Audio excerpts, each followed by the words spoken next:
Hey, hey. His name's Ryan. mm His name's Ryan. There is Dom. He's in the room. It's time to zoom. No, I'm gonna go out on a limb here and say you just made that up. I, you know me so well.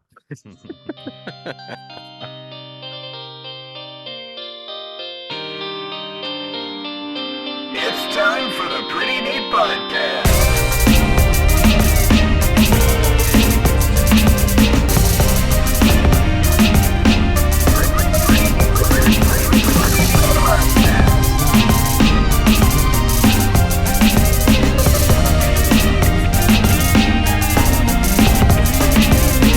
It's time for the Pretty Neat Podcast.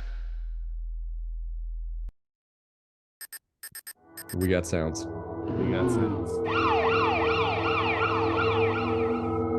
Nice. Oh, that sound effect is like perfect too. That one, because it's kind of like alien-y, and I went to the comedy mothership. Yeah, let's Hey, jump right in. How was it? I'm Dude, jealous. okay. We've all been to several comedy clubs. We Yes. discuss stand-up regularly on the Pretty Neat Podcast, which welcome everybody to the Pretty Neat Podcast.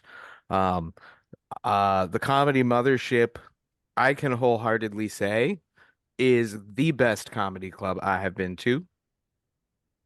That makes sense. And that is from a viewer perspective and a performance perspective. It's it made me want to go and perform again. It was Did that you fucking good. did you ever go to the comedy store in LA like before it sucked? Yes. Okay. How does it compare to that? It's better. It's Oh, better, okay. and you know what? They pay homage to the comedy store in Mm-hmm. LA because of Mitzi Shore, Pauly Shore's mom, who ran the club, owned the club. And in the mothership, there's a bar called Mitzi's, Yeah. dedicated to her. Fantastic bar. By chance, Pauly Shore was performing the same night, but we did not see Pauly Shore. We saw Joe Rogan and Tony Hinchcliffe and a couple of other pretty great comics. But bro, the security was nuts. Yeah. They make you turn your phone off and then they lock it in a bag. That's what Kevin Hart did. Yep. And no photography, no nothing. Everybody was fucking fantastic. And then walking out of the club, I see Joe fucking Pfeiffer. Joe body bags Pfeiffer just standing there. And I'm like, you're Joe Pfeiffer. I'm Aaron Handworker from the Pretty Neat Yeah. Podcast, which he was like, no fucking way. Pretty Neat Right. Podcast. And then we hit it off. I also kicked it. No, I'm just kidding. But welcome on the show anytime. Also talk to his media producer named Chandler.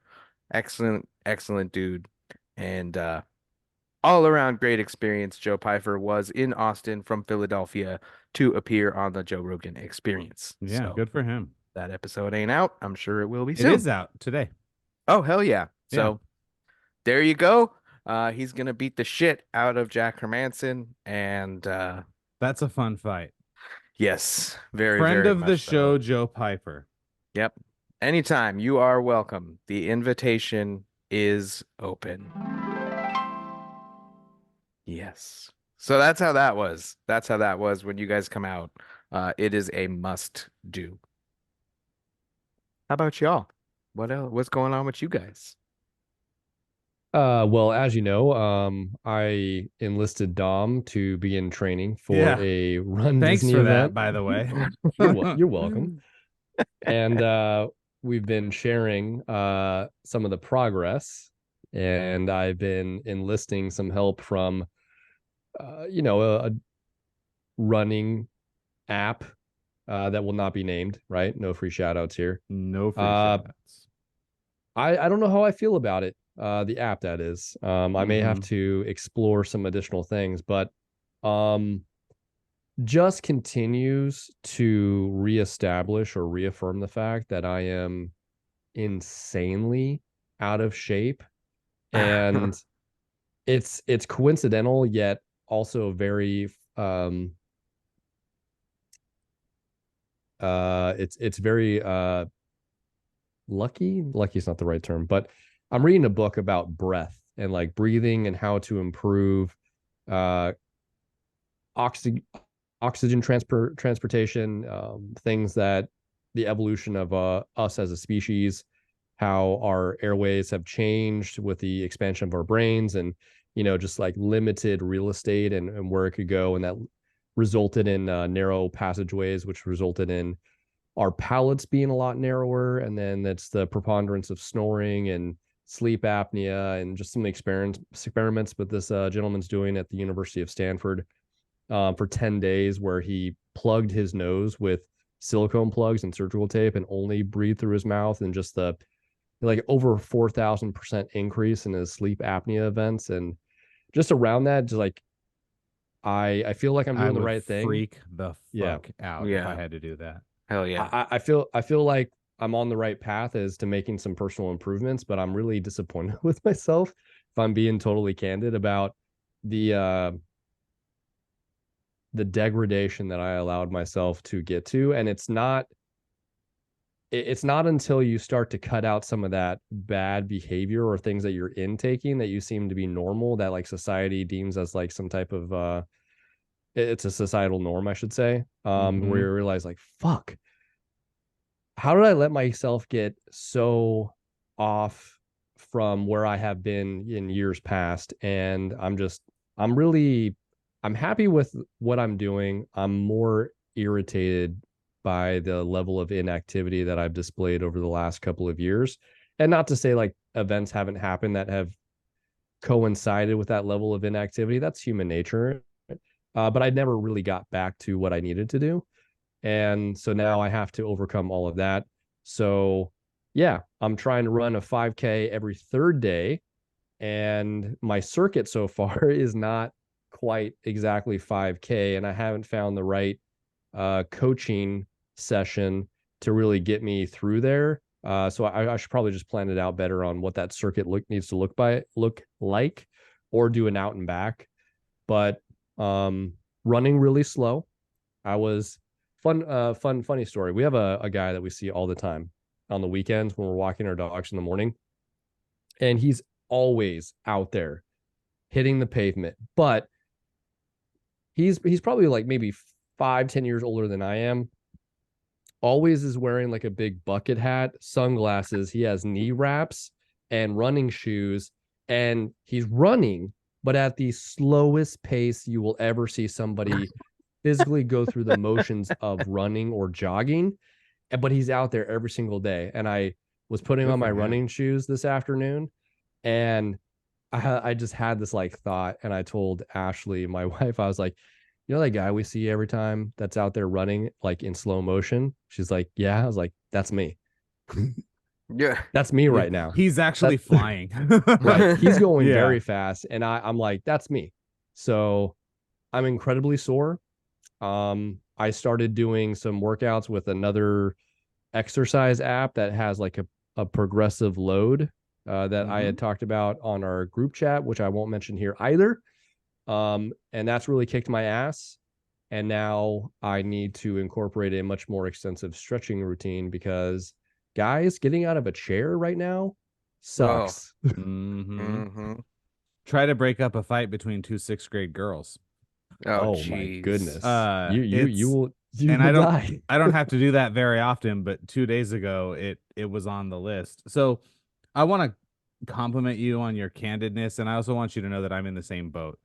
I actually pretty consistently have exercised for quite a few years, but my diet control really super wavers. And like, simply put, and I've talked about this on the show before, from like what I say is October but is really August through New Year's, I drink so much. It's just a habit that I have.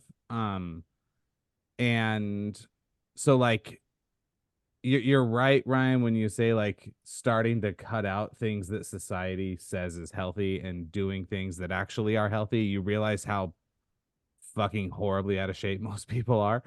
Mhm. Or people, I was talking to one of my coworkers about taco salad, and this is no shade at her. And she's like, well, what kind of Doritos do you put in it? And I go, no. It's romaine, it's grass-fed ground beef, it's organic cheddar, it's organic sour cream, and it's a little bit of salsa. There's like there are no Doritos in it. There are And no Doritos. There are no chips. no. There's really not any grain at all. And Damn. so it's interesting. I can get on the Peloton bike and hammer for 60, 90 minutes. Really no problem. I can get on a road bike and go 35, 40 miles really at any point in the day and keep it at a decent clip. I can't run to save my life. Literally, if someone was chasing me, they would catch me. And so I am not using the app you're using. I have it's just a semi-free shout out. I have a Garmin Phoenix watch, a 7X Sapphire Solar. It's great for golf. It's great for like things you would use a sports watch for. And so I've been running with that, and the Garmin app has a running coach on it. And I told it what I was trying to do and by when, and it gave me a program. And so my first training run was not even close to a 5K. It was literally a 10-minute benchmark. My second one is tomorrow. I haven't looked at that plan yet. But yeah, I suck at running. And it's even weird because I went to jiu-jitsu on Saturday, and I did the warm-up, which is not easy. I did the whole class with a guy who was probably 240. Blue belt. Shit. No problem. He was great. Shout out to him. And I was tired, but I got home and I got on the bike and did 45 minutes of endurance work, and I felt fine. Ask me to run 2 miles. I don't think it's gonna happen. So it's interesting. In the 75 hard realm of things, the diet has become the thing I'm enjoying the most, actually. I have the workouts are whatever. The sticking to a really specific and pretty healthy diet has been I feel so much better. That's good. Shocker, right? Eat less, eat healthier, and move more. You're gonna feel better. Like who would have thought? Guys, this thing, it's called a diet. It's great. Guys, for the first time in a while, in almost Ugh. 4 weeks, we have something to do today that is very important to the Pretty Neat podcast. But before we do, hey everyone, go to theprettyneatpodcast.com, hit the mailbag, send us your memes, your questions, join the community, check us out on Instagram at the Pretty Neat Podcast. Go to YouTube. We just started putting video up there, but you can of course go to the back catalog of any of the episodes. And with that,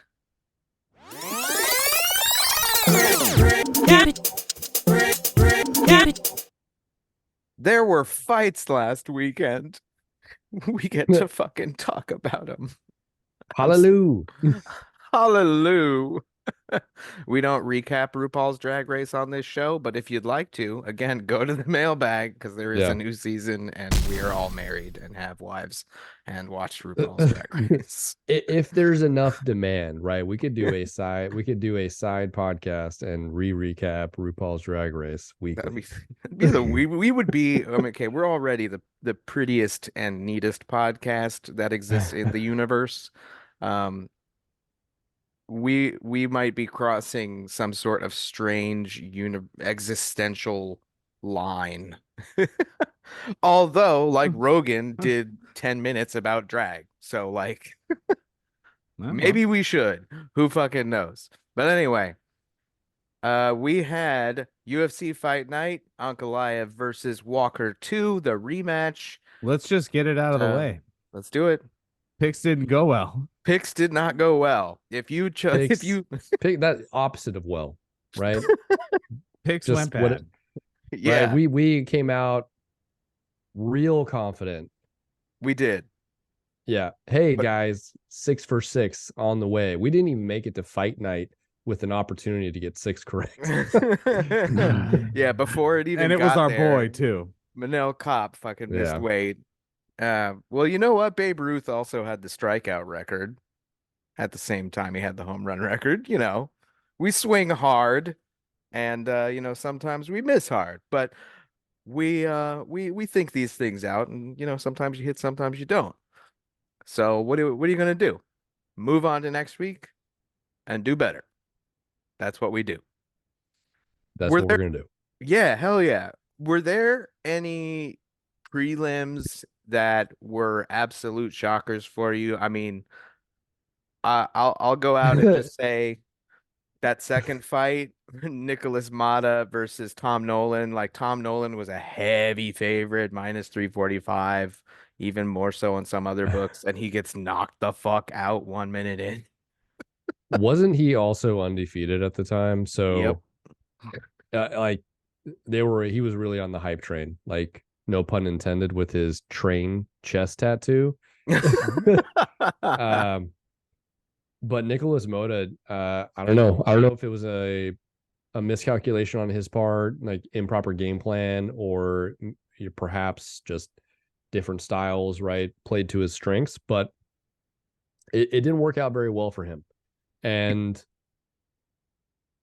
back to the drawing board, right? Yeah. Hopefully with somebody like that who's an up and coming prospect that you would expect their first loss, should they learn from it, will come back and be that much better.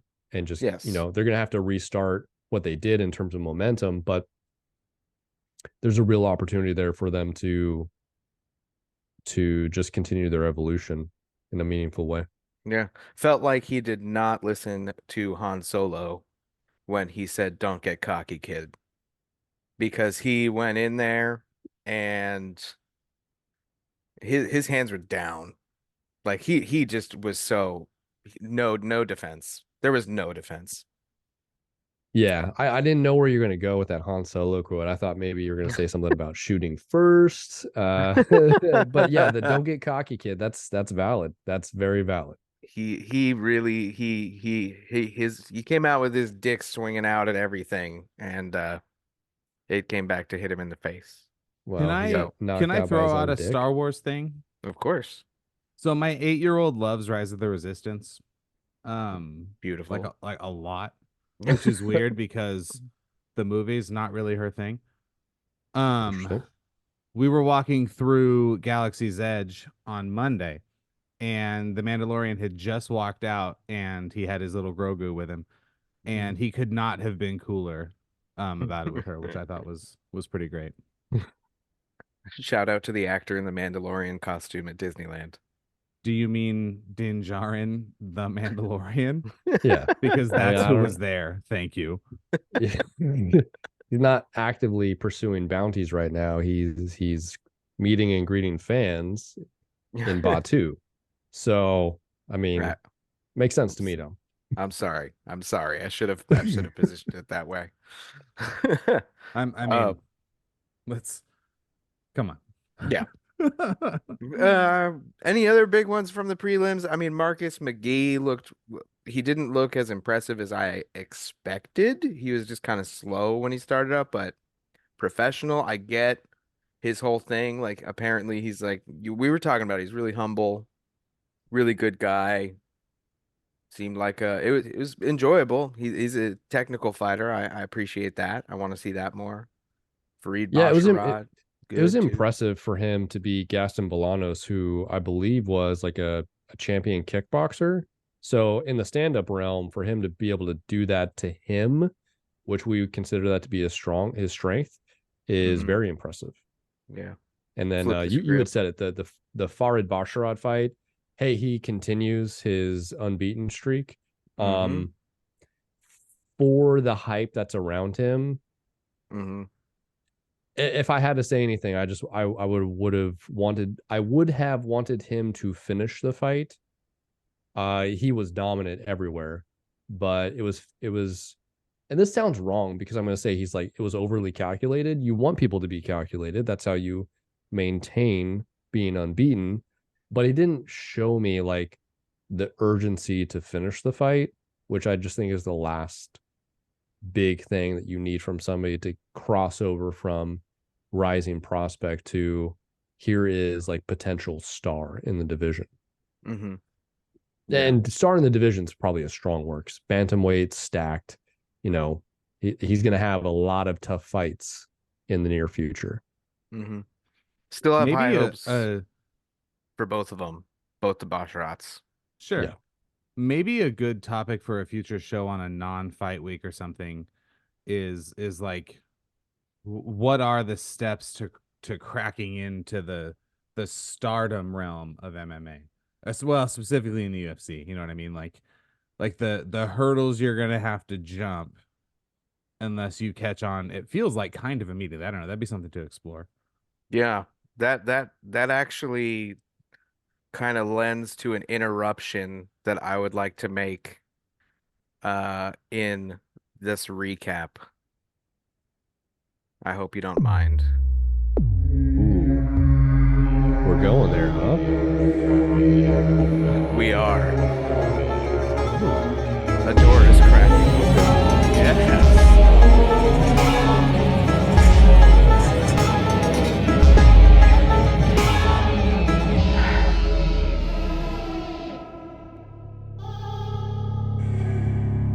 Sanctum of Truth. Welcome to the Sanctum of Truth, everybody. Formerly the Dom Dome for you It's good to retro. have you all here. Yes. You're talking about path to success, and after the announcement of Zhang Weili and Yan Jinan for UFC 300, and it just kind of increasingly looking like 299 and 300 It's- needed to be swapped. Yeah, 299 is a much better card. I mean, much better is virtually that an understatement. Like, I'm bringing it up right now. I think that referring Well, to what you're saying about path to success, I don't know what the fuck that is. let's just say it, right? 297 and 298 kind of suck. And 298 lost Tatiana. Mm-hmm. 298 has Volkanovski, but nobody really cares about Whitaker. I guess Ian Gary. Nobody cares about Henry Cejudo and Dvalishvili, if we're being totally honest. Mm-hmm. That's a fun It's one. just kind of a quiet, not Mhm. so great card. I wonder though, did prices of tickets go down? Yeah, right. Because it's right. Hmm. Yeah, 298 is right in your backyard. So you got to do it. But UFC 299 in the path to success in the UFC to stardom, Sugar Sean, Mm-hmm. the Sugar Show, as opposed to the Splenda Show with that other fuck we saw last week. They have come down slightly. They are still way too expensive. The 298 tickets. Yeah. Yeah. Um, Sugar Sean is an influencer. Yes. That is his business. Right. He makes most of his money, I am 100% sure, by having formed a company around him being a social influencer. He had his branding on the mat when he fought Aljo. We've talked about that. Mm-hmm. I wholeheartedly believe that the UFC is an investor in the Sugar Show company, in Oh, yeah. that company. Oh yeah. And the way influencers make That's money a good way to put it. is, yeah, and the way they, and I mean literally, they Mhm. they own a cut of whatever his social influence company is. And the way you are able to charge more as an influencer is eyes. How many eyes? How much impact do you get? How many views, etc. So if you want to be able to say that Sean O'Malley's headlining pay-per-view outsold UFC 300, you stack the rest of that fucking card. And it's It is stacked. likely going to, but let's talk really quickly about 300. ESPN must have the card wrong because they have Bobby Green and Jim Miller and Figueiredo and Cody Garbrandt on the early prelims. There's no way that's true. That would be pretty amazing if it was, but And uh, Bo Nickel kicking off the regular prelims, and Charles Oliveira and Arman Sarukian closing out the prelims. There's no way. no. And I mean, I know Magomed Ankalaev is probably going to fight for the light heavyweight title on 300. It's just whether or not it's against Pereira or Jamal Hill. So And that would be an interim. That's if Pereira goes up, No, which is still a rumor. we're not going there. Oh wait, are we still in the sanctum? I'm sorry. We are still in the Okay, sanctum. okay. So if Alex is going up to challenge, no, the sanctum answer to that is they won't strip Pereira because Ankalaev is boring as fuck. I don't think they'd strip. I think they would do an interim. And then that way, no matter what happens with Pereira, they can do a unification. And it's like when Izzy moved up, they didn't to fight Jan, they didn't strip him. So that regardless, my point here is that I believe that they want 299 to outsell 300 because then that is a massive differentiator of Sean O'Malley as an influencer. And therefore, he makes more money, they make more money all the way around. I think UFC 299 is completely stacked strictly to build numbers behind Sean O'Malley and his social influence business so that he and the UFC can make a fuck ton of money. There's nothing wrong with that. That's business. And But they are a business. It takes a little bit away from the pizzazz that you could have with UFC 300. UFC 300. Yeah, there's an argument there as well about why is McGregor on the card at International Fight Week where he theoretically could fight at UFC 300 because they're now in-house with their own doping program and they themselves can create exemptions for people to bypass the 6 months of testing that are required to then fight. So yeah, maybe there's something there to it, but we still don't have the main event for UFC 300. What if that's what would that else need is to be out there? It feels like it would have to be announced already. Who knows? It's not. It's not. That's what I'm saying. What other fight is out there? And did you see that today Dana White confirmed that Chandler Connor is not a done deal? Well, and that the weight class is not settled, the date is not settled. It really does seem like Connor just went online and was like, "Yep, we're doing it at this weight at this time," and Chandler was like, "Excuse me." And this brings me back to my point from a few weeks ago. I actually think the move for Chandler at this point is walk away. Yeah. Stop. What are you doing in this dog and pony show? And this is gonna shock both of you. I kind of don't think Connor carries the same weight anymore. I don't know how many pay-per-views Connor sells at this point. Yeah, like we said, he's won one fight in the last 7 years. I think you could make the argument that 299 is going to outsell 297 and 298 combined. And I think they're in real trouble with 300 if they don't figure this shit out. Yeah. As far as sales go, the company is not in trouble. The pay-per-view sales. Yeah. Yeah, pay-per-view. I mean, honestly, UFC is making the bulk of their money with their ESPN deal. They just have to make sure they put on shows. Well, thanks for going to that trip to the Sanctum. Let us know your thoughts. Go to the mailbag or hit us up online. We'll respond. Thank you. Back to recap. Semi the Jedi. Wow. The Force was not strong with the Semi. No, he got smoked. Just obliterated. Not much to say there. I was fucking disappointed with the Arlovsky Waldo Cortez Costa fight. It was boring. It was. I agree. There's not really even much to say more beyond that. How does a minus 750 go to decision? Like at heavyweight. Riddle me this. At heavyweight. How do you go to decision? That's another discussion for a different Sanctum.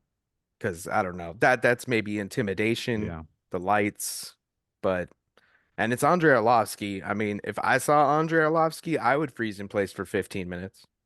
Every once in a while we get one of these heavyweight fights where it's just kind of slow and plodding and, you know. At least it wasn't Derek Lewis in Ngannou again. That's a great example of what I'm talking about, though. Mm-hmm. Yep. We definitely nailed it on our Phil Haas call. Yep. He did not have the chin, and he was done in round Yeah, one. by 10 seconds, we missed it. We 10 all, seconds. yes, right. We did that. That kind of sucked ass. We nailed it on Ricky Simone and Mario Batista. We Yeah. all agreed that Batista was going to win, so we went under on the score for Ricky Simone. We nailed that. I know that I wanted Miller, but I don't remember our pick for Jim Miller, Gabriel Benitez. Did we pick Miller? Yeah, we One, had to. I feel like we did.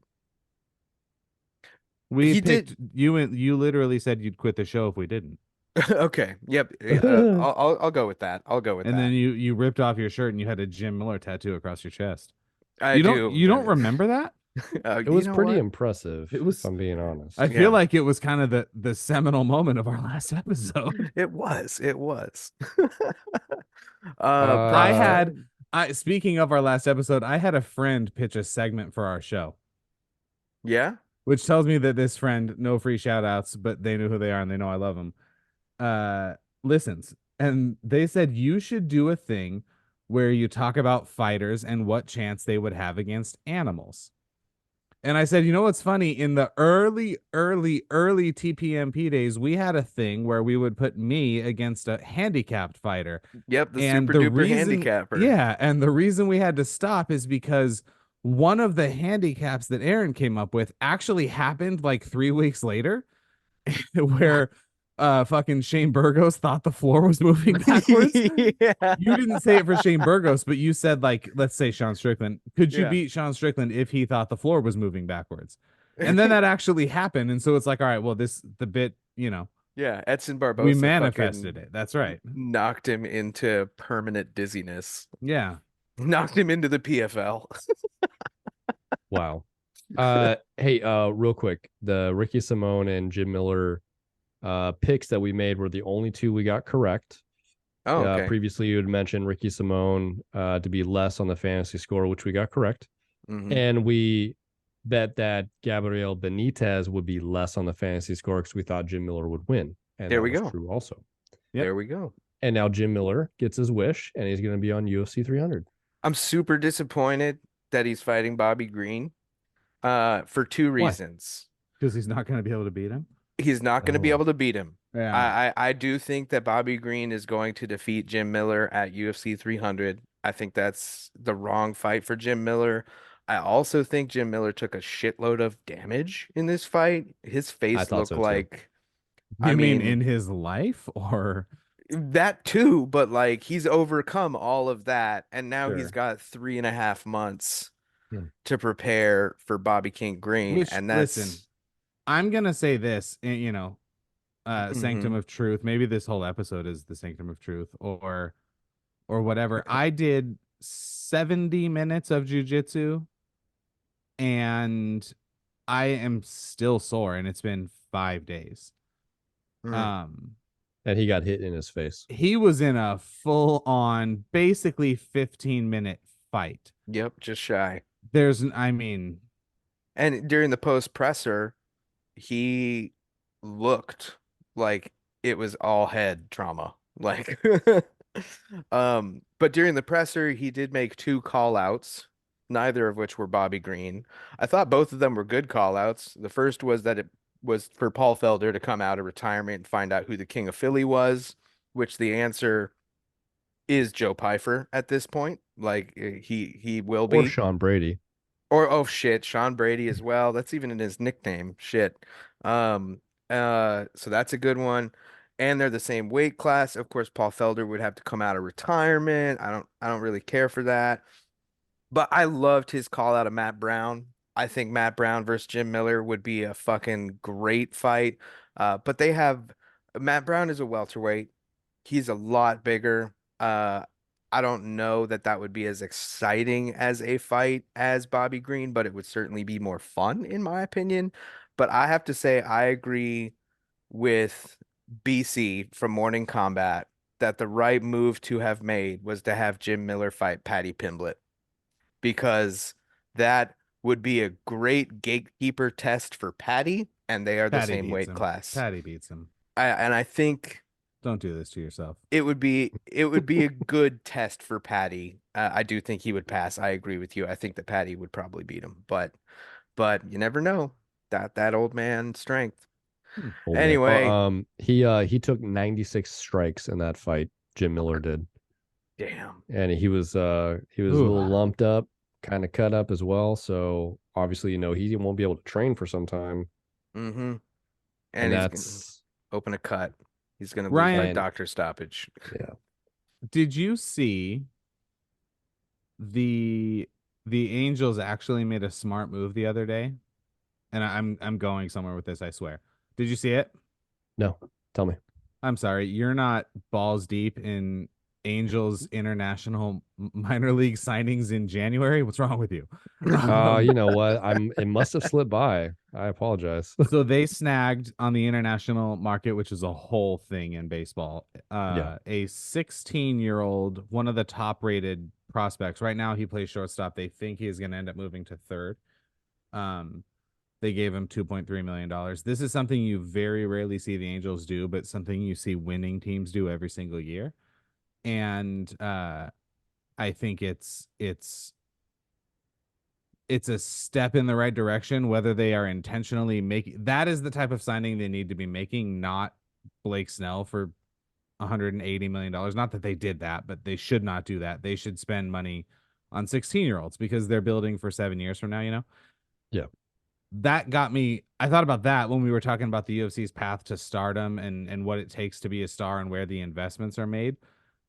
I think the UFC is looking at their investment in Paddy, and that's how I got there, Aaron. And they're Yeah. thinking, oh, we Oops. have to be very careful Mm, and really, really, really make sure we're getting our return on this.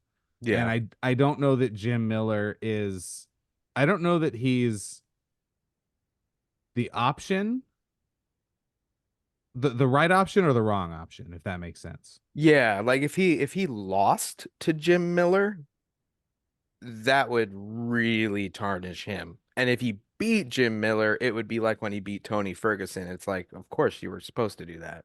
Like, probably wouldn't do much. Yeah, I think you're spot on.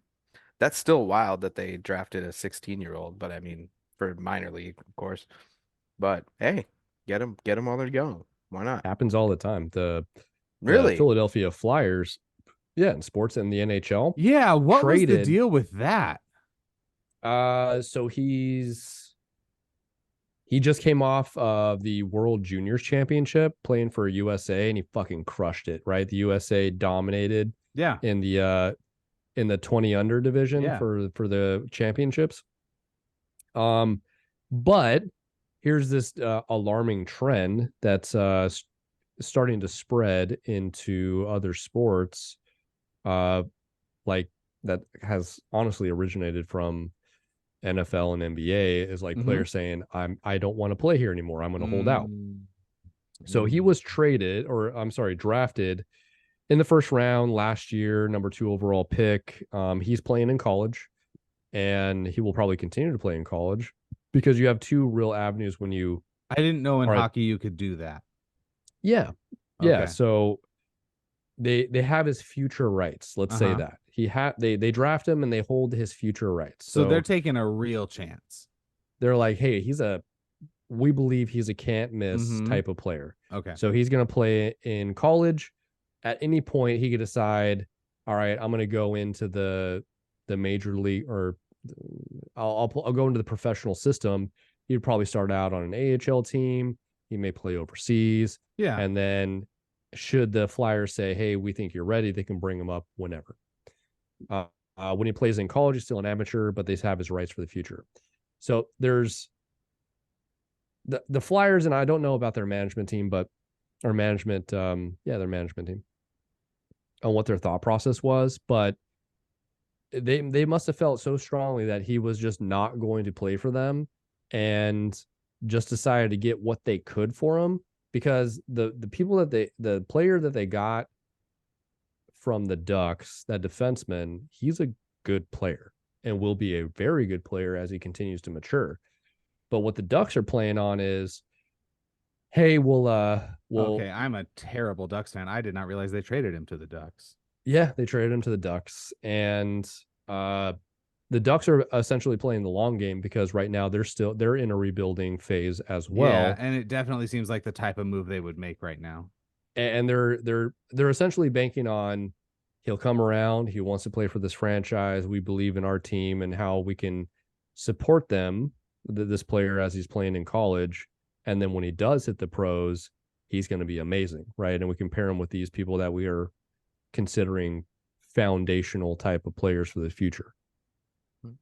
So it's like it's a weird growing element of players saying, I don't want to play for this franchise, or I don't like this management team, right? Shohei had that opt-out clause in his contract should this management and ownership group he's a leave. little bit more established than a college hockey player, but I see what you're saying. Yeah, but it's a similar trait, right? Saying if this management team decides to leave the organization, I can then choose to void my contract because I don't have the guarantee that they're going to be which is managing the team to win. Yeah, that's insane. Anyway, I'm not sure how we got on this point, but we did. Yeah, and the Ducks need to recruit the Bosherod brothers. The Bash brothers, for sure. They do need the Bash brothers. That's a deep cut. There they are, right there. That'll transition us back to the UFC. There we go. So we got onto the topic because of Drysdale is a good player too. But certainly the future move is the right one. Okay, well, yeah. Hopefully he does not do. Are the Flyers not a respected organization? I don't know a whole lot about them. No, they're an original six. That's so they're what very I thought. Respected. Yeah, they're an original six. However, they're like the Toronto Maple Leafs of late, where they really want to be ultra competitive every single year. It's like this is the year, and they just shit the bed. They're a kind of a middle of the road team right now. Kind of like the 76ers. Yeah, no, actually, that's a pretty good comparison. Yeah. Okay. Yeah. Aaron, the 76ers are Philadelphia's basketball team, and I believe until recently they had the same owner, if I'm not mistaken. And they're going to win the Super Bowl this year after they hit the most home runs. And you know what? They're a lot like the Eagles too, aren't they? Oh my God. Like I look like that pick aged like milk. You would rather be the Rams than the Eagles, the Cowboys, or the Dolphins. Didn't Absolutely. The Cowboys get obliterated? Yes. They did. They got undefeated, and I'm pretty sure we said they're undefeated at home. They're not going to lose. Yep. Yes. No, we said, hey, yeah, this is a lock. They're really good offensively, and they haven't lost at home. They didn't listen to Han Solo either. Yeah. They got too cocky, and they didn't shoot first. Oh. Oh, man. Speaking of not shooting first, Johnny Walker did not shoot first. Let's finish off this recap with this title contention eliminator between Magomed and Johnny Walker. What was it, just me, or did Johnny Walker like have a major regression in how he fought?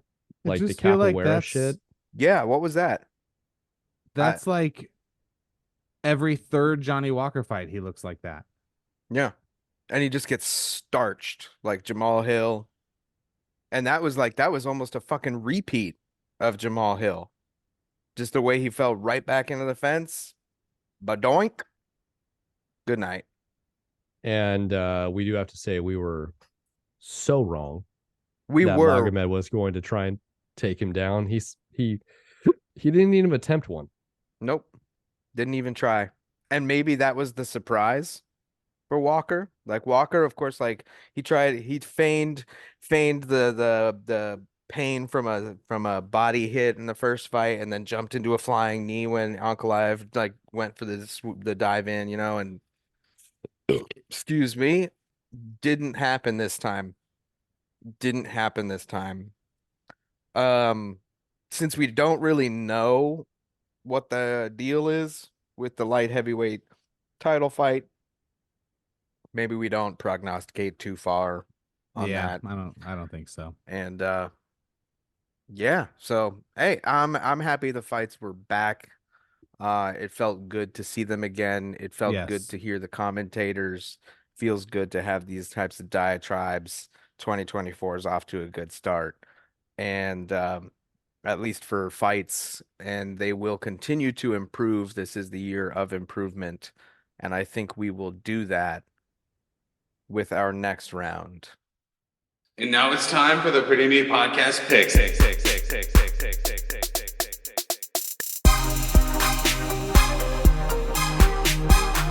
now it's time for the Pretty Neat Podcast picks.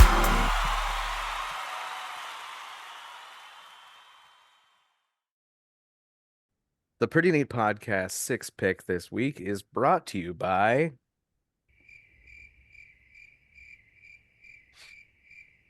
you. General Mills. Cornflakes, but not frosted flakes. No. Cornflakes. Not a cereal guy. Don't ever No. offer me that. Never. I am not a cereal guy either. I would much rather have eggs, right? Eggs. Eggs over easy and some sourdough toast. Yum. I'm an English Yum. muffin fellow myself. Oh Yeah, yeah. gotta Throw get a those piece of nooks and ham, nooks and provolone. crannies. Mhm. Provolone? Oh yeah. Provolone? Yeah. Provolone? You Yeah. put provolone on your buttered English muffin? I don't butter the muffin. Oh. No. It So works.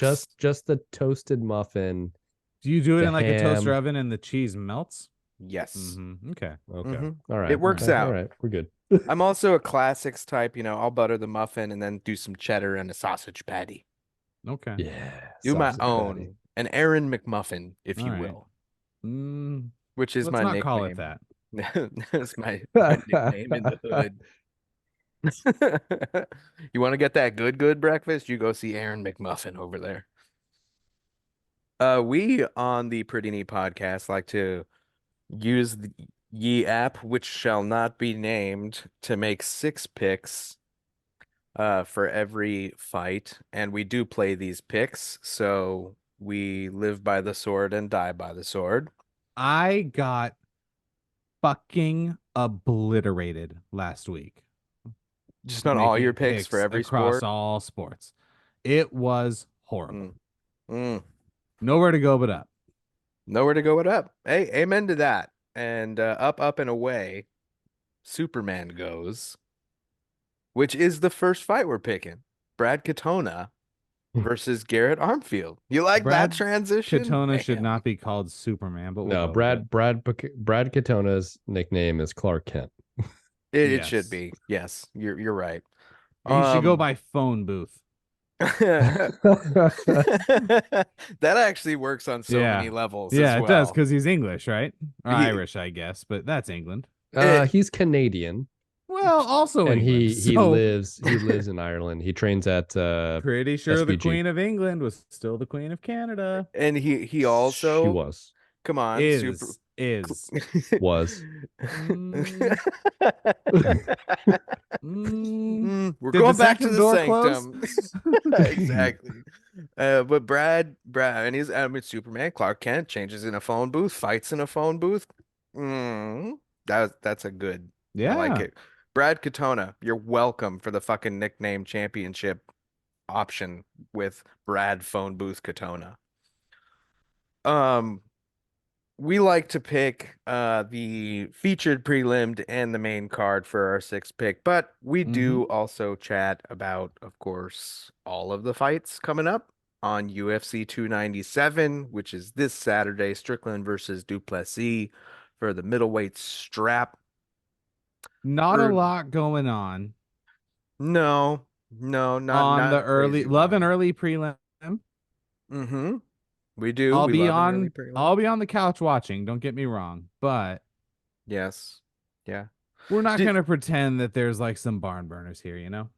No, I don't think so. It kicks off with Malcolm Gordon and Jimmy Flick in the lightweight division. I'm not really gonna say I have anything about this that inspires me. This must be taking place in Canada, right? Yes, it's in Yes. Toronto. Yes. Of course, that's why there's all the fucking Canadian fighters. What am I saying? Um, Jasmine Juzu, how fuck. I'm not gonna be able to say this right now. I'm a few drinks in tonight, guys. I'm sorry. I man, Rarely. I'm in speaking rare of form. 75 hard, and I hate to be this guy that's now brought it up 5 times. I have not missed alcohol. Yeah, it's strange once you take it out of your routine. It's It's not the bad.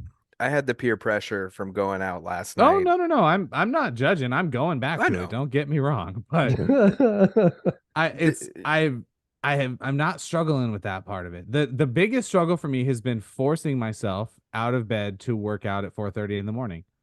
Because the Mm, 2 or 3 of the 25 or 26 days that it hasn't happened, it's so much more difficult to work into the rest of the day, especially Yeah. because I work all day. So hey, you're living it like Black Mamba suggested, so I'm for it. I'm for that's you right. getting up. You fit more in the earlier you wake up. You know what? So I do appreciate it. that.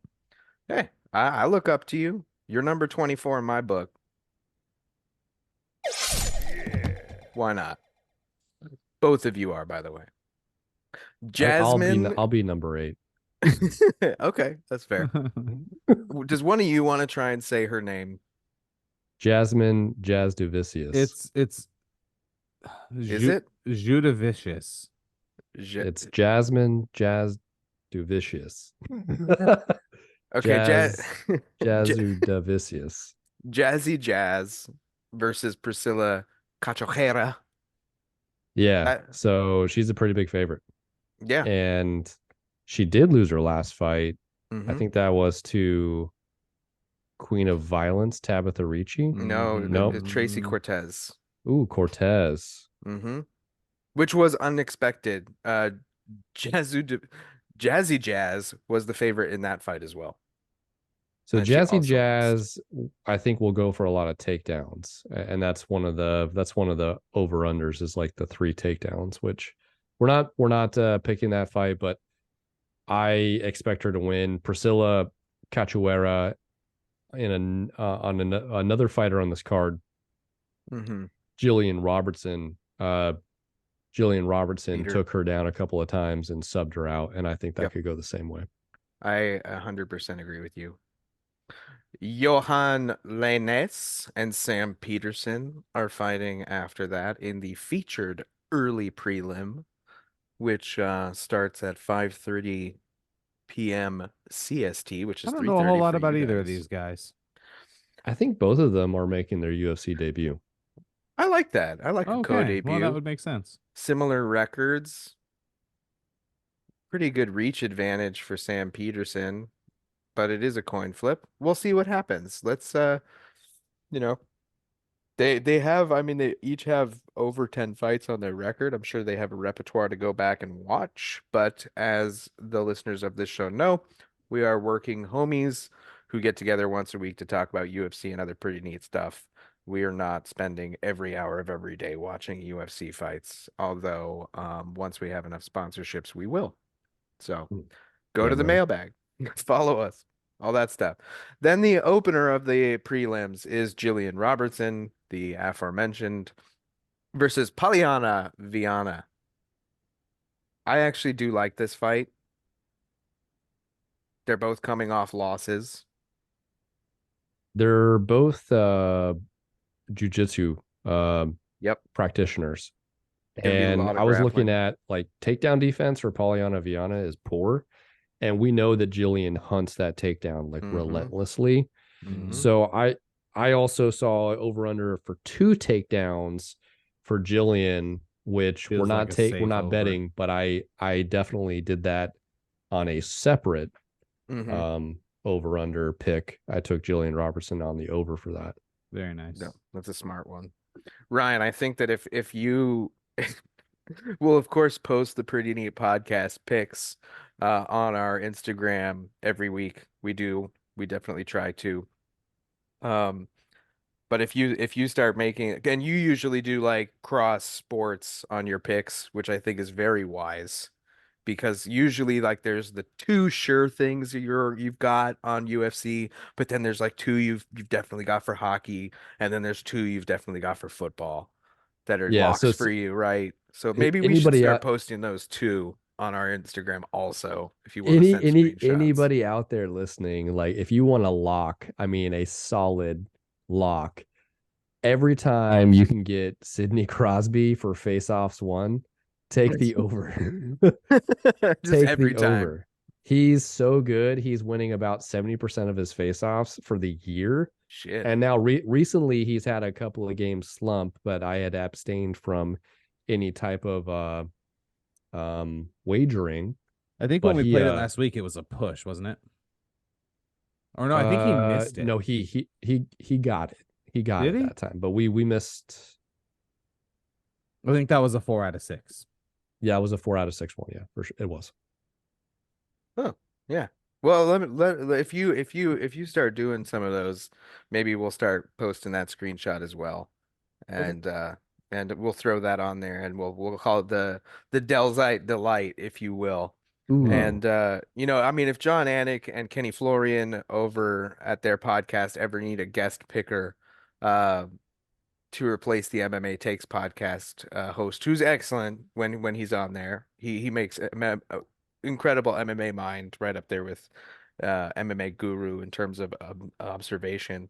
Um, I think Ryan is competitive with those guys. 100% he is. Oh, So, and I was wrong. I was wrong about the previous fight. These are the two gentlemen that are making their UFC debut. Okay. gotcha. Sirhe Saidi or Sirhe Sidi and Ramon Tavares are making their debuts. Gotcha. So we've got Ukraine versus USA. Yep. Coin flip. Both of these guys, all of their fights in the Oh first round. shit. Look at that. Well, all of their fights, we got 1-0 and 1-1. I don't know if that's entirely accurate Yeah. because Serhi is 10-1.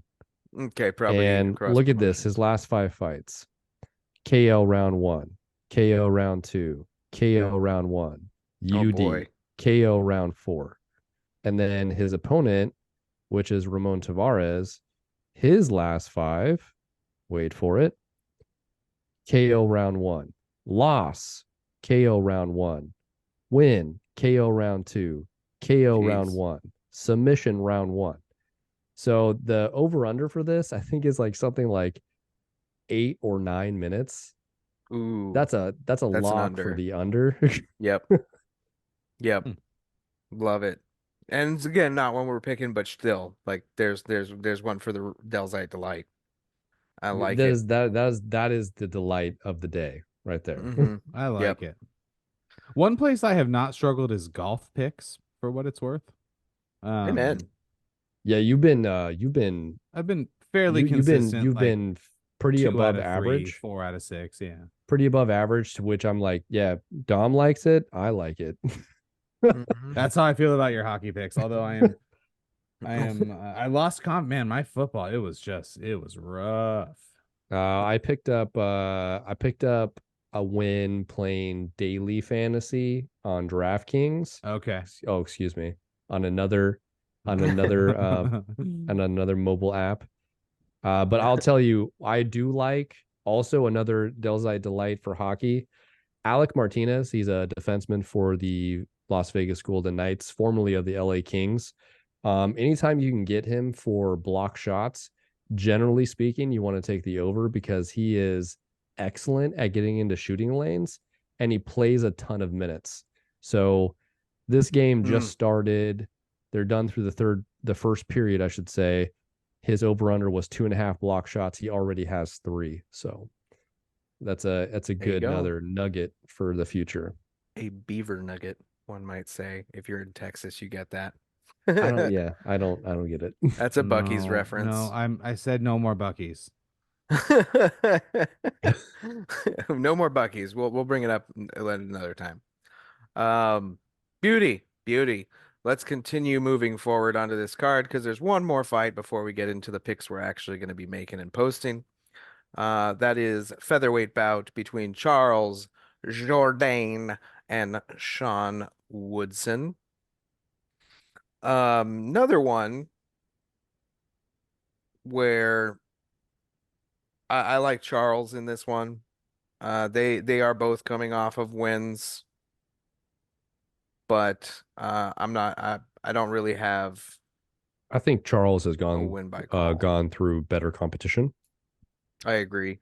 I am concerned that Charles doesn't really go for takedowns enough, which is how Mhm. you beat Woodson Yep. because he's 6'2" in the division, which is at 145. Like, oh my God. 6'2" at Mhm. 145, his reach, he's going to have a massive reach advantage over Charles. So if they try to stand and trade, 5 inches. I'm concerned about getting outpointed. Oh shit. Yeah, 9 inches. Damn. A No, 9 inch not reach that's his advantage. leg reach is 9 inches. No, His 5. Leg arm reach is 9. His jeez. leg reach is 5, He's which got yeah, yep, there it is. he has to close the distance and take this to the ground. I don't see it enough from Charles. I know that he probably could do it, which that's Mhm. got to be the strategy. But if you look at his grappling stats, he does not go for takedowns very often at all. Mm-mm. They're He throwing the same significant strikes. They both have a positive strike differential. mhm. So that's not the concern, but like the guy is long. Yep. And what do you do against long guys? You take him down, but Charles Rodin doesn't take people down. Okay. And that kind of surprises me with him being the favorite in this instance then. So maybe this is that dog that you might want to be going for if you are going for one. Take Sean. He's explosive, and you got home court advantage with the Canadians there. So Hmm. he wants the win. He's gonna go for that win. Yep. All right. Well, that brings us into the picks, the sixth pick that we will be choosing, which is the 5 fights on the main card and the featured prelim, which is Brad Phone Booth Katona. You're welcome. And Garrett Armfield. What's his name? What's it? Does he have a nickname? Garrett Armfield. Yeah, no nickname. Just weird tattoo, Armfield. Does that tattoo have any meaning that he is wearing with the triangle and the I line feel through like it? it does, but I honestly don't know what that means. Yeah. I don't know, like maybe he likes camping trips. You guys should go camping together. We should. Maybe I'll bring him up on the next camping trip. Don't have one planned for today, but we'll get one another time. Um, Brad Katona is the favorite. UFC's website has him listed as a minus 218 to a plus 180 for Garrett. I mean, we've talked about Brad Katona. ESPN has him at minus 220. So same. Okay. We've talked about Brad Katona on the podcast and off the podcast for probably 5 or 6 years now. Um, because he has won the Ultimate Fighter twice. He's the only person to do so. He is a great fighter, but he hits skids and then he falls out, which is what happened last time. Yeah, it's important to remember he's not that good because Mm-hmm. he would not have had to go on the Ultimate Fighter 2 times, which is not to Yes. say that, it's no shade at him. It's just like No. let's keep in mind what this actually is. Yes. And let's look at our options here. Uh, Brad Katona being the favorite. We have over under 67.5 significant strikes. We have 87.5 fantasy score, and we have 1.5 on the takedowns. Do any of those initially jump out at you? Honestly, none of them do. None of them jump out. Like look at Armfield's takedown defense, 75%. Yep, and Brad's only Pretty going to good. shoot one for 15 minutes. So that, So what did he do in the Ultimate Fighter finale? They fucking traded, yep, Mhm. he does like to bang, bro. bro. Let me bang. Yeah, that doesn't get a deep cut because it's UFC related. Yeah, that's true. So if they are going to come out and bang, which they both are throwing, and we'll call it an average of 5 per minute, maybe the significant strikes number isn't too bad because that means that they are expected to be throwing 20 or more. I think it's obviously the under on takedowns. You think? Armfield has a 75% takedown defense, and Brad Katona averages 15 minutes per fight. So he and one takedown per average. So he would have to attempt 7 Yeah, to get to 2 at their averages. Am I doing that math right? I think you are. Maybe he'd have to attempt 10 because his accuracy is only 20%. 20%. Oh, Yeah, he'd have to shit. attempt 10 to get 2. Also, food for I think you're thought. right. Food for thought. But his last fight, he landed 160 significant strikes in a 3-round event. Whoa. Now, Armfield has to be up for that too and say, yes, Mm-hmm. this is what we're going to do. Mm-hmm.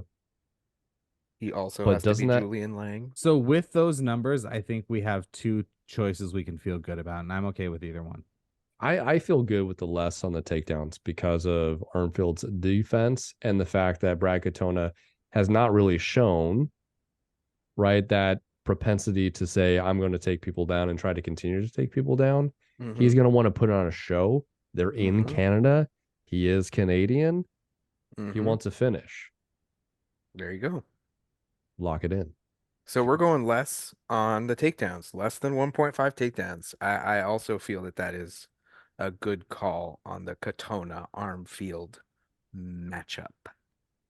Next, we have what This you start us off on this one, please. is intriguing. Like Opening. Arnold Allen, his last fight was against Max Holloway Mm-hmm. in a Decision. 5-round fight that he made strides on in the later part of the fight, but he started very slow. Mm-hmm. I'm concerned because this is a 3-round fight, and Movsar Evelev, who is an undefeated fighter, goes for a shitload of takedowns. Mm-hmm. A shitload. Well, the over/under is 3.5, which Yeah, is right. which is very significant. They both also tend to fight for a long time. Time is not Mhm. on the board for what it's worth. Nope. This is gonna be He averages 4.71 takedowns per 15 minutes. Mm-hmm. However, Arnold accuracy Allen's is- defense is 76%. It's Yeah. good. So like, who's stronger, right?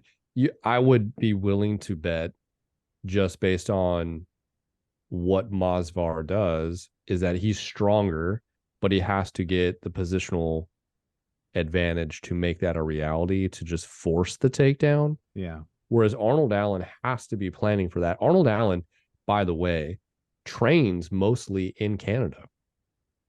He is an Englishman, but he trains mostly in Canada. I believe he trains at TriStar. Yes, you are correct. Now, we have said on this show in the past, because of our observations over the last 30 years of UFC's existence, that when wrestlers get in there against each other, they tend to throw. Yep. So that part of this equation, But these guys don't not throw. Those are not low significant strikes they're not, landed per minute numbers. which almost makes me feel like this could be a pretty heavy stand-up fight. And it's just because of that wrestler on wrestler. I still think 65.5 is a bit high, especially for Movsar. Like, of the two, who would I expect Yeah, so to be going for it they'd have to more? fight 15 minutes and he would have to land Like, no takedowns. slightly He'd more have than to be his thrown. average Yeah, to hit that. Yeah. yeah. So that makes the over under 65.5 significant strikes interesting to me. I would lean less for Movsar, because if they do come out and bang, maybe one of them goes to sleep. Doesn't So in need his last fight, which was a 3-round fight, Masvar took Diego Lopez to a decision, and he took him down 4 times on 7 attempts and landed 88 significant strikes. Shit. Shit. Okay, we didn't touch on the 89.5 fantasy score, and I frankly, I don't even want to touch that one because I I don't stay know who away. wins. This is Stay one of away. those fights Mhm. where I can't tell you, I would not be able to, I could not feel like I could make an educated guess on who wins this. So here's the truth about Mobsar. He takes everybody to the decision. Last 5 fights, all Yep, decisions, all yep, wins, right? He's undefeated.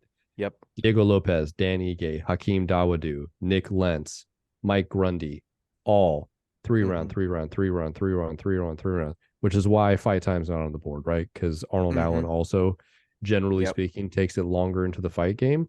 But Hmm. if that's the case, whether he's taking somebody down and he's in top position, I don't think Arnold Allen is the one that's going to be going for the takedowns. So his threat of being on his back would only come from the aforementioned, not aforementioned, but the club and sub, Hmm. hypothetically. Yep. Otherwise, Arnold Allen's going to be sprawling and then trying to keep this on the feet. That makes me want to lean more towards the more on significant strikes. Me too. So I'm going to look at the fight before that, which was Dan 50K Ige, which he also won in And a three let's round event. and let's not ignore the fact that Dan's 50K Ige, which I will add in there because it's relevant. He he's brutal. He's He exciting. tries He's to dangerous. He tries to fucking kill you. he Like tries to finish fights. yes, he's So not in it to win it. He's in it to murder. in And that fight, which he also won by unanimous decision, he landed 68 significant strikes while also attempting 16 takedowns and landing 9. fuck, Fuck. fuck. Okay. I genuinely do not know where to go on this. I am I think more it's over on the significant strikes. I'll follow you there. I will follow you on that as well. I was saying I was stuck between more significant strikes or more on takedowns. And I'm gonna trust the gut on the two wrestlers going in there, and they're gonna try and take each other's head off, and then they're gonna try and take each other down and go back to taking each other's head off because they're gonna be so good defensively in the grappling. So we're taking more than 65.5 significant strikes on Mobsar Evloev for this fight.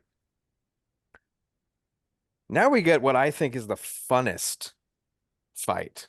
Because Yeah, this is fun.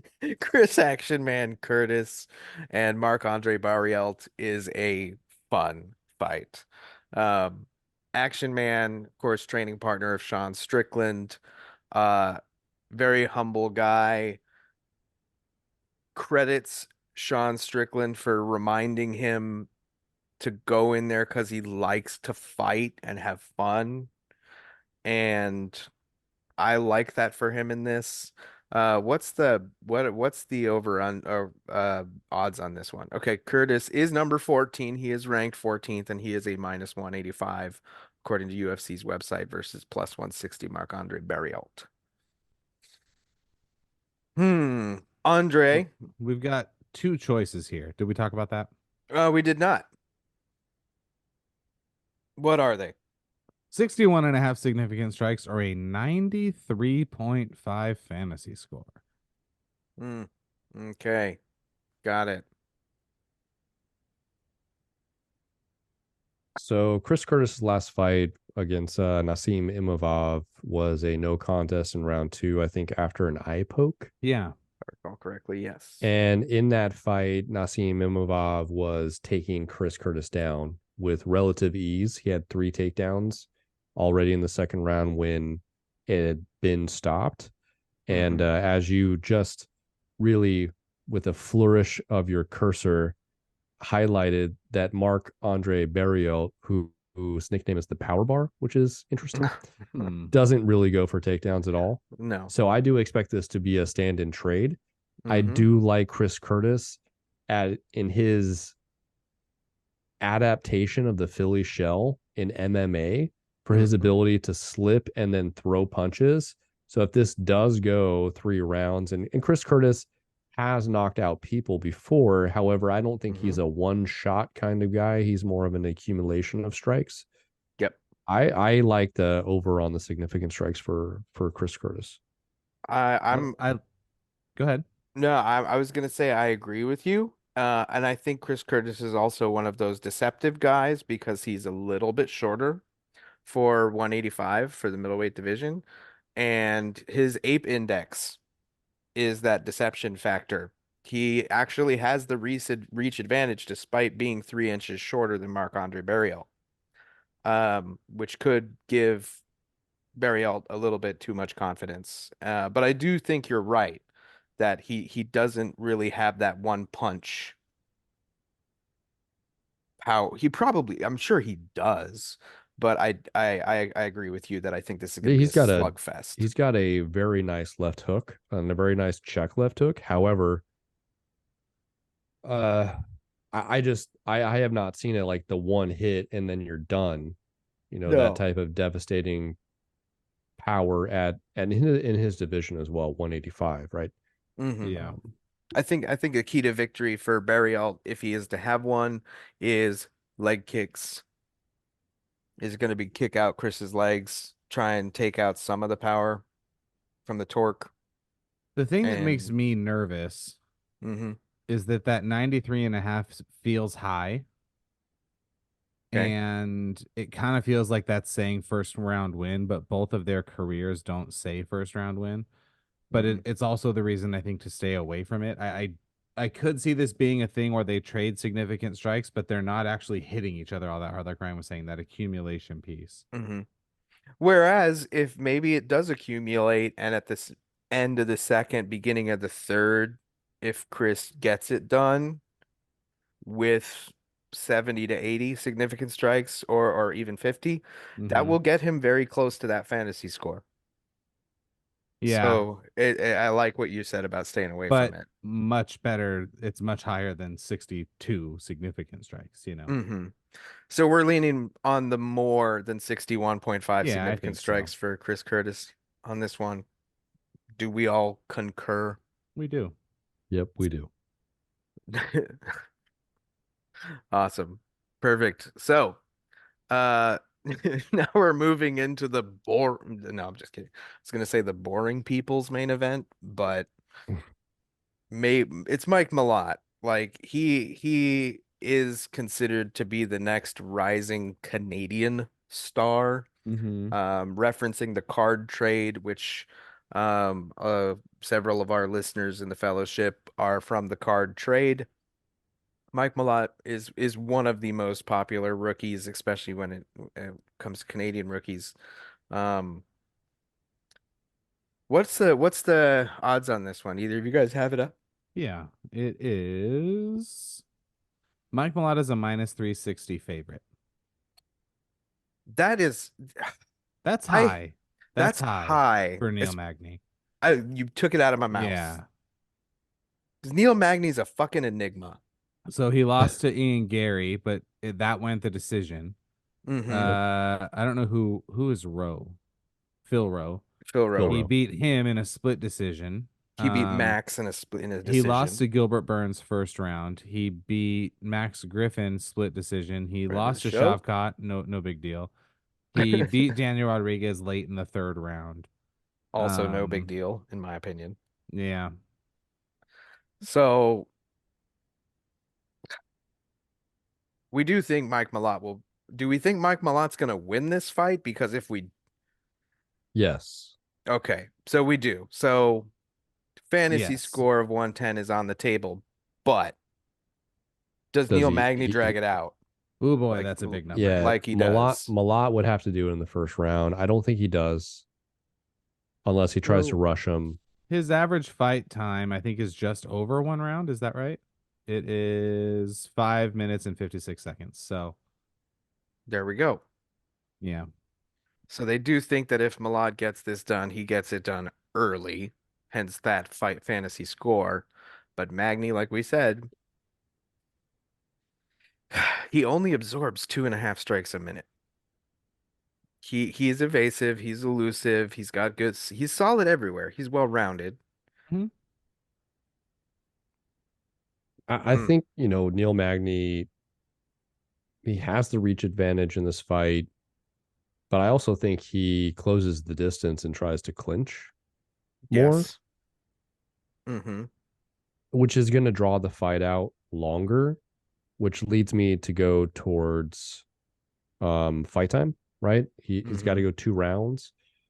I don't know what it would go before. This is a big step up for Mike Malott. His last fight, which It he is. won in second round submission, was against Adam Fuggett, which he then subbed out.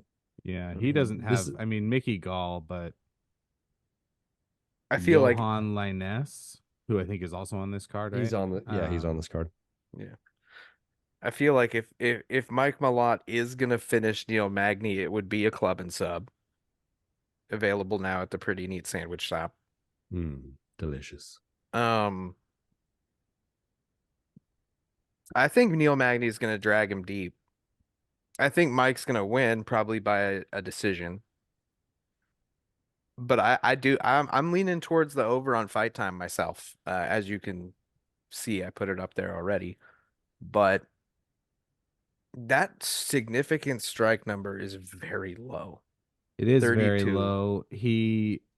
Has he ever crossed that number?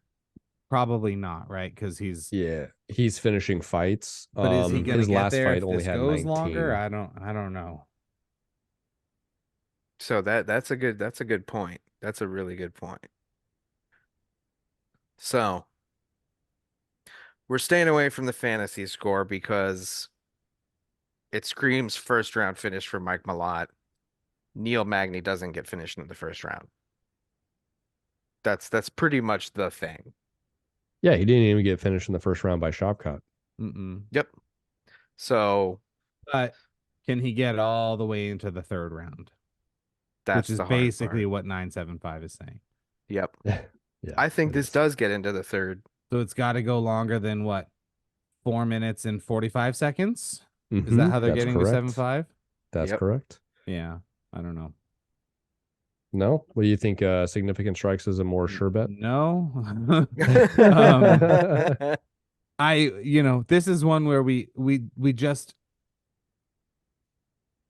the fight time actually, I was going to say this earlier and then I started rethinking it. I actually think they're trying to trick people because Malott has had quick finishes and Neil Magny is a ranked fighter. He's much better than anyone said. Shavkat is much better than Mike Malott, right? We can all agree with that. Yep. Yes. So he took him into the second round. I don't think this is easy work for Malott, even though it is likely he will win. So I say over on fight time. Why not? Why not? Why not? Why not? Yeah. Why not? 2024. But we still have 2 picks left. Don't worry. Yes, we do. We move into the co-main event of the evening, which is a title fight. UFC 297, let's not forget, is a double 5-rounder. 2 belts are on the line. This is for the vacant women's bantamweight belt, which of course was vacated by Amanda Nunes, as we predicted well over a year ago. Hmm. But Oh, how the of mighty have fallen.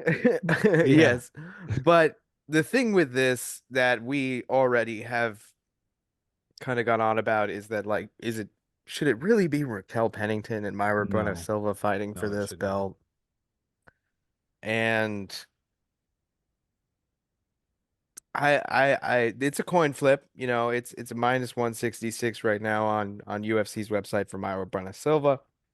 So Raquel's won 5 fights in a row, but when I look Mm-hmm. at the dates that she's fought, that's spanned over 3 years. Mm-hmm. She only fought once last year, once in 2022, twice in 2021, and once in 2020. Mm-hmm. And in all those 5 fights, only one was finished, and that was Macy Chiasson, which was a second round submission. Mm-hmm. And Maria Bueno Silva, if we're trying to handicap this fight, right? She at least shows some finishing prowess that Yep. she subbed Lena Landsberg and Stephanie Egger Yep. And while her last loss was against Manon Fiorot at 125, that makes sense. Manon's a really good fighter, and that Mhm. was a decision as well. I just think she has more against Raquel. I do too. She's 32, and I believe Raquel is like 35 now. Yeah, she's 35. Mm-hmm. She's been in the game a long time. She's been in the game a long time. Like, look at her tattoo on her right arm. Tough season 18. Oh, man. That's aged well. Yeah. So for this one, do we think Myra finishes Raquel? Because I that fight time, 22 and a half minutes. Let's be real. 22 and a half minutes. Right. It's got to That's go into the fifth round. saying That's four and four a and a half half rounds. rounds. That's you think this is going to decision. So, do you think this is going to decision? Do I think Um, this is going to? Neither of their fight times is anywhere close, although that is likely because they mostly fight 15-minute fights. 3-round fights, I should say. 8.5 for Myra and 14 for Raquel. Mm-hmm. So Raquel is a slight underdog here. I have no idea. I have no idea. No idea. I don't And I don't have the slightest clue. yeah, and let's look at the all of the choices here for the over-unders because we didn't review them. 75.5 significant strikes, 22.5 minutes, or 95.5 fantasy score, which in a 5-round fight, even going to decision, is very possible. I think. Because you got time for knockdowns, you got time for a few takedowns, you got time for all of that. And the 75.5 significant strikes, if that is converted into fantasy score numbers, what are we talking about? 37 points right there, plus the victory, which can be as Mm-hmm. much as 50. And she's right up there at that fantasy score with one takedown or one knockdown. So, or submission attempt as well. That's also more points, which she probably would try to do if this does go to the ground because she does do that. So, She does. oh, geez, geez. I'm leaning toward, this is me, I'm leaning towards less on fight time or more on fantasy score. That's where I'm going. Because I do not think Raquel Pennington is going to win this fight. I don't think Raquel's going to win either. I'm sorry, I'm did you more say less comfortable. on fight time? Less on fight time and more on fantasy score. That's where I'm leaning. Oh. I'm more comfortable with the fantasy score proposition just by accumulation of points because I do Mm-hmm. think she will go for more submissions and she will also go for more takedowns. Mm-hmm. Yes. And it helps with the fight time, you know. If we were to choose less on the fight time, we're definitely getting more on the fantasy score. And if we go over on the fight time, I still think it would go over on the fantasy score because of the accumulation you just mentioned. So it kind of feels like we're going just more on the fantasy score. Yeah. Yeah. And maybe we move past it. That's the choice. Let's just go with it. Yeah, you are I correct about who that. whoever's winning this belt is probably not going to be defending it for very long. Or at least in terms of number of defenses, maybe not time, but number of defenses. So we're going more on the fantasy score of 95.5 for Myra Buena Silva. And Yeah. that brings us to the main event. So this is really interesting. This So this is a fucking pick is. 'em odds wise. Mm-hmm. And we have two options here: 72.5 significant strikes or 12 minutes on the fight time, which feels Pretty wild. Yeah. that's a strange time. Mm-hmm. Sean averages just a little bit more. Drickus averages about 3 minutes less. Mm-hmm. It makes sense in the context of this that Dricus du Plessis starts fights highly, highly, volatile. Motivated. Not volatility, Yeah. but he's very intense, and he's Mhm. looking to win the fights in those early rounds. Mhm. Now, I keep thinking back to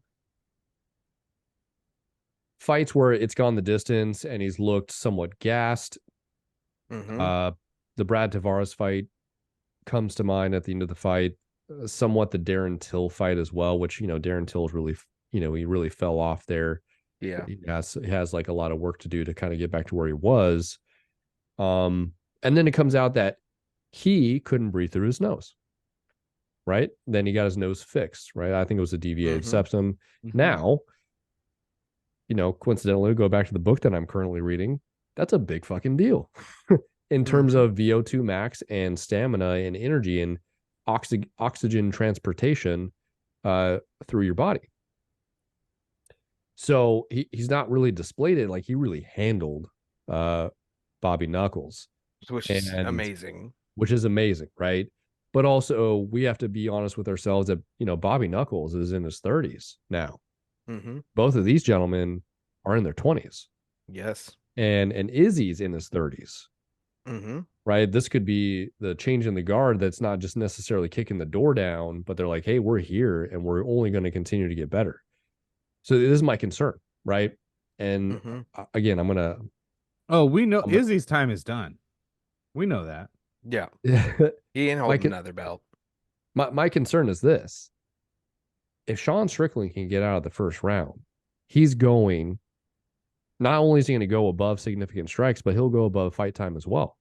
Yep. But can Which he survive that rush yeah. from DDP? Like that's the Yeah. question we have to ask ourselves.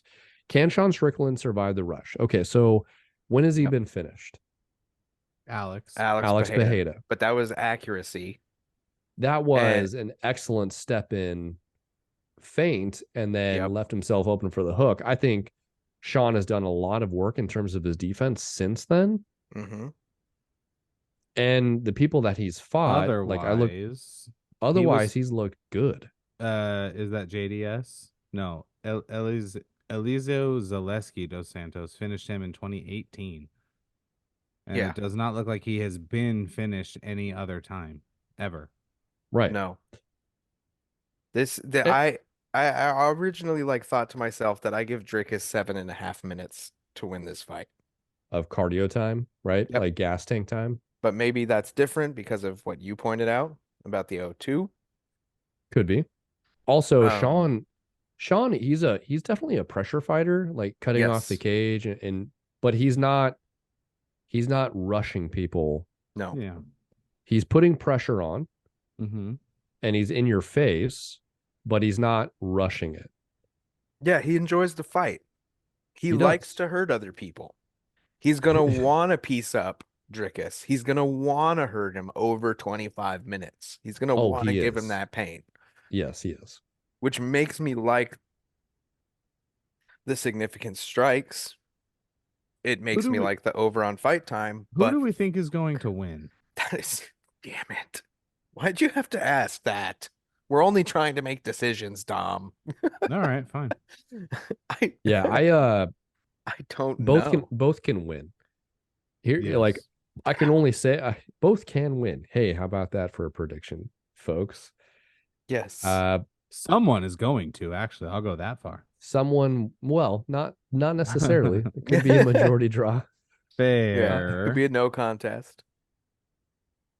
Yeah. I just understand the scenarios by which each person would win. For DDP to win, it's going to be early, round 1 or round 2. For Sean to win, it's likely going to be either a late round stoppage, 4 or 5, because he is totally drained DDP, or it's going to decision. Mhm. Either way, both of these on the over look great. It's And I just think- which one do you want? Like when Yep. at what that's it. point does Sean get to 72 in the fight, hypothetically, versus it just Mhm. has to go more than 2 minutes past the third round? This feels like if you think Dricus is going to win, you're picking less on the fight time. Mhm. And if you think Sean is going to win, you're picking more on the significant strikes Or the fight time, frankly. I or don't the think- fight time. Yeah. You're right. You are right. So basically, if you think Drickus is going to win, you're picking less on fight time, and that's the only choice you have. I think I agree with what you just said. I don't know that it makes the pick any easier, but I agree with that analysis. Yes. Yes. Um, boy, boy, oh boy, oh boy, boy, oh boy. And the only,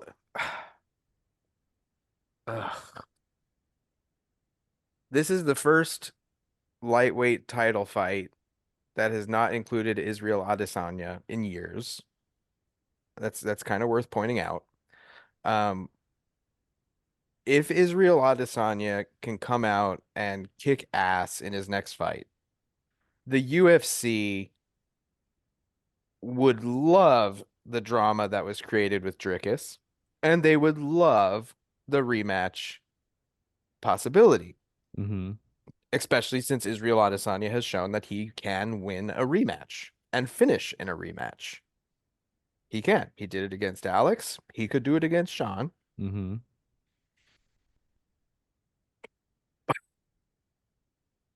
Damn.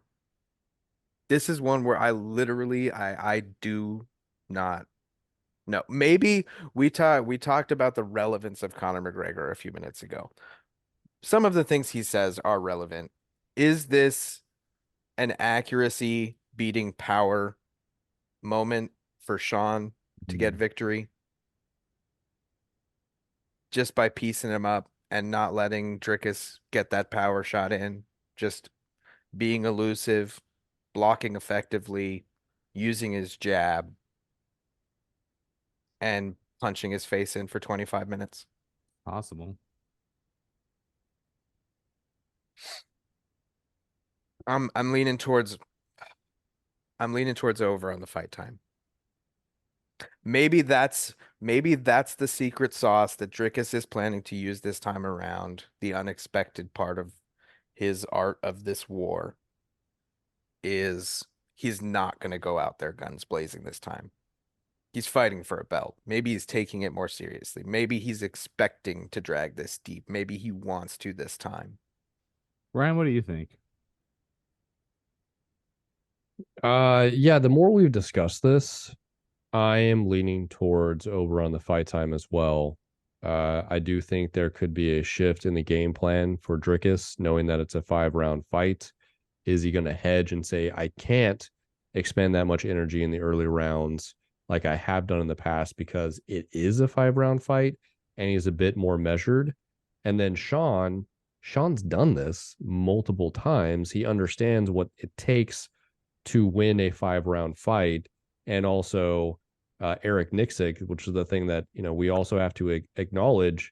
Great fucking coach. He's a great coach, right? Hypothetically, could be coach of the year last Great year game and planner. potentially this year. Yeah, Look he's what he did going with to Ngannou, even. he's going to plan effectively and allow Sean to do what Sean wants to do, but in a manner that's more targeted, right? Mhm. I like the over on the fight time. I like the over on the fight time like 1% more than I like Okay. the over on the significant strikes. Fair. Okay. Okay, we're sticking with it. I think we should review our picks and wrap episode 108 of the Pretty Neat Podcast. Who wants to kick us off with the review of our first of the 6 pick? Yeah, I'll go. So in the featured prelim, we have Brad Phone Booth Katona You're welcome again, by the way, going Brad. against the American Garrett Armfield. No nickname, no need, I guess. And we're Army. betting Army Armfield. Hey, I like it. We're betting, right? We're counting on Brad wanting to put on a show for his fellow Canadians in Toronto. He also hasn't shown a propensity to go for takedowns, and these guys are just going to throw. And if it's anything like his last fight, it's going to go way over the significant strikes, but also we just don't think he's going to do takedowns. So we're going under on the 1.5, put it in the bank, 1-for-1 on this 6 pick. Yep. We Less like than it. 1.5. Beautiful. I'll get our second one here, which is Movsar Evloev and Arnold Allen. We think this is going to be an interchanging slugfest grappling expose. We feel like Movsar maybe won't be able to get all those takedowns because these guys are so effective in their defense. We don't like the fantasy score because of how close these guys' stats are, so we're just staying away from that. And we just think they're going to throw. These are two wrestlers who are going to respect each other's wrestling and therefore go out and try and put on a nice flurry of fists for the crowd. And we are going over 65.5 significant strikes. Yeah, they're gonna do punching. Yes, they're going to do Speaking of doing punching. Chris Curtis, the Action Man, and Marc-Andre Barrios, M.A.B., Barrio, are going to punch each other also. And Chris Curtis is going to land more than 61.5 significant strikes. Preach it. Yeah, this would put us in the 4 spot. We have Neil Magny, the ageless one, who is turning 37 here in a couple of weeks, folks. Taking on the up-and-coming Canadian prospect, the next great Canadian hope from the Great White North, Mike Malott. And we think this is a real test for Mike. And as such, and with the gameness of one Neil Magny, that we're going into the 3rd round for sure on this one. We're not exactly sure how this was going to end, but it's definitely the biggest step up in competition for Mike Malott. As such, with all due respect to Neil Magny, the eternal gatekeeper, this is going to go into at least the 3rd round. Yes. And then in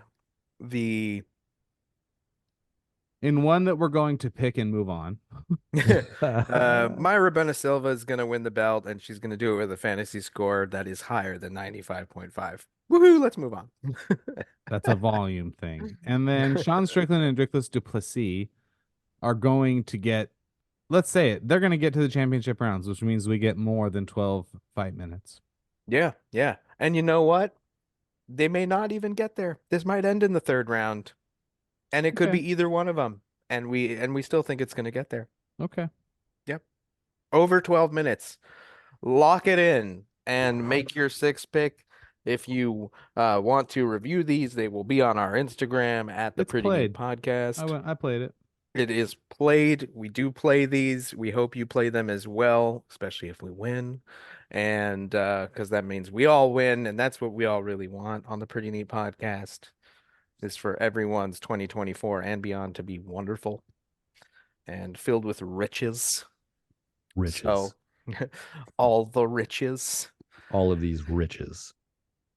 All of these wonderful things that we have said tonight, gentlemen, has left me in a state of euphoria, as it always does.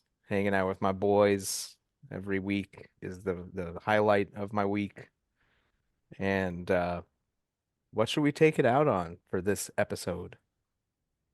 Something to do with being sore, because my whole body is. How was your reading my mind? I said, stretch your hamstrings. Ooh. Good preventative stretching 2024. I love it. I like it. I like it as well. Yeah, you know why I love MMA so much? It's pretty neat. That is 100% true, but it's also because it brings us together. It